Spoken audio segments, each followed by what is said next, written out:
Assalamualaikum warahmatullahi wabarakatuh. Perkenalkan, nama saya Lisa Kenciana Putri. Saya mahasiswi S1 dari Fakultas Ekonomi dan Bisnis Universitas Mercu Buana. Di sini saya ingin menjelaskan sedikit mengenai Undang-Undang Harmonisasi Perpajakan.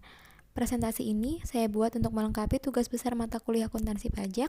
Silakan disimak. Pendahuluan, Undang-Undang Harmonisasi Peran Perpajakan telah disahkan oleh pemerintah bersama Dewan Perwakilan Rakyat pada tanggal 7 Oktober 2021 lalu. Presiden Joko Widodo resmi mengundangkan rancangan Undang-Undang Harmonisasi Peraturan Perpajakan ini menjadi Undang-Undang Nomor 7 Tahun 2021 pada tanggal 29 Oktober 2021. Undang-undang ini akan berlaku pada tahun pajak 2022.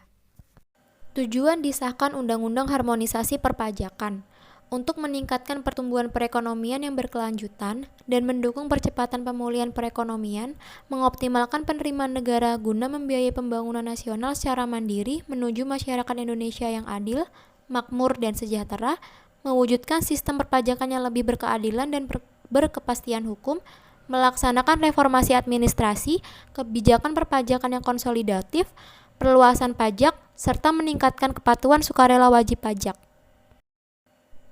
Daftar Aturan Pajak Terbaru RUU HPP. RUU HPP sebelumnya bernama RUU Ketentuan Umum dan Tata Cara Perpajakan atau disingkat RUU KUP. Regulasi ini mengatur sejumlah aturan baru perpajakan sebagai salah satu cara pemerintah mereformasi sistem perpajakan. Salah satunya implementasi Nomor Induk Kependudukan atau NIK sebagai NPWP untuk wajib pajak orang pribadi. Kebijakan tersebut tertuang dalam RUU HPP Bab 2 Pasal 2 Nomor 1A. Adapun kebijakan lain yang dibahas dalam RUU HPP adalah mengenai perluasan basis pajak sebagai faktor kunci dalam optimalisasi penerimaan pajak, juga akan dapat diwujudkan melalui pengaturan kembali tarif PPh orang pribadi dan badan, penunjukan pihak lain untuk melakukan pemotongan, pemungutan, penyetoran, dan atau pelaporan pajak, pengaturan kembali fasilitas PPN, kenaikan tarif PPN.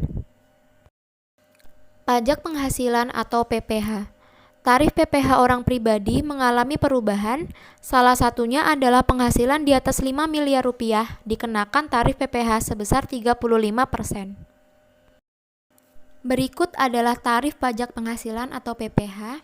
Bisa kita lihat lapisan tarif 1 untuk UU PPh ketentuan lama, rentang penghasilan kena pajak PKP kurang dari 50 juta, besaran tarif adalah 5%. Kemudian untuk UU HPP ketentuan baru, rentang penghasilan kena pajak atau PKP kurang dari 60 juta rupiah, besaran tarif adalah 5%. Lapisan tarif kedua UU PPh ketentuan lama, rentang PKP lebih dari 50 juta rupiah sampai 250 juta rupiah, besaran tarifnya 15%. Untuk UU HPP ketentuan baru, rentang PKP lebih dari 60 juta rupiah sampai 250 juta rupiah, besaran tarifnya yaitu sama 15%.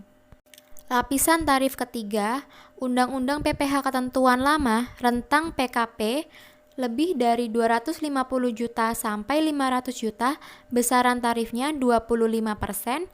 Untuk UU HPP ketentuan baru, rentang PKP dengan penghasilan 250 juta rupiah sampai 500 juta rupiah, besaran tarifnya sama yaitu 25%. Lapisan tarif keempat, UU PPh ketentuan lama, rentang penghasilan kena pajak lebih dari 500 juta rupiah, besaran tarifnya 30%. Untuk UU HPP ketentuan baru, rentang PKP lebih dari 500 juta rupiah sampai 5 miliar rupiah, besaran tarifnya 30%. Kemudian ada penambahan lapisan tarif kelima, pada UU HPP ketentuan baru, rentang PKP lebih dari 5 miliar, besaran tarif yang dikenakan yaitu 35%. Tarif PPh Badan. Tarif PPh Badan ditetapkan menjadi 22% yang berlaku untuk tahun pajak 2022 dan seterusnya. Namun, bagi pelaku UMKM berbentuk badan dalam negeri, tetap diberikan insentif penurunan tarif sebesar 50% sebagaimana yang diatur dalam pasal 31E. Sedangkan bagi wajib pajak orang pribadi dengan peredaran bruto tertentu diberikan pengecualian pengenaan pajak terhadap peredaran bruto sampai dengan 500 juta rupiah.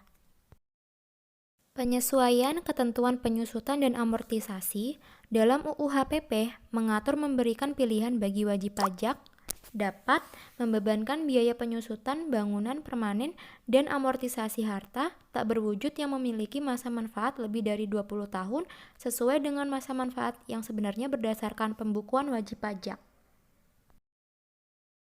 Pajak pertambahan nilai atau PPN, objek dan fasilitas PPN. Untuk memperluas basis pemajakan, non-barang kena pajak dan non-jasa kena pajak menjadi BKP dan JKP. Namun, masih terdapat barang dan jasa yang tidak dikenakan atau mendapatkan fasilitas PPN. Kenaikan tarif PPN. Tarif PPN yang semula 10% akan naik menjadi 11% pada 1 April 2022 dan akan menjadi 12% yang paling lambat akan diberlakukan pada tanggal 1 Januari 2025.